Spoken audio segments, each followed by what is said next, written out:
हेर्नुहोस्, हरेक चम्किने वस्तु हीरा हुँदैन।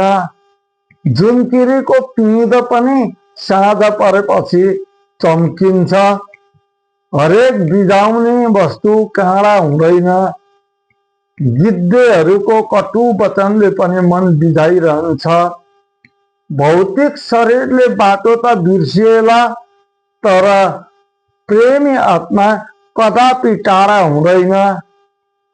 यसैले कालगतिको मृत्युसँग मलाई डर पनि लाग्दैन, किनभने मृत्यु नयाँ जीवनको सुरुवात हो भने जन्म मृत्युको सुरुवात हो।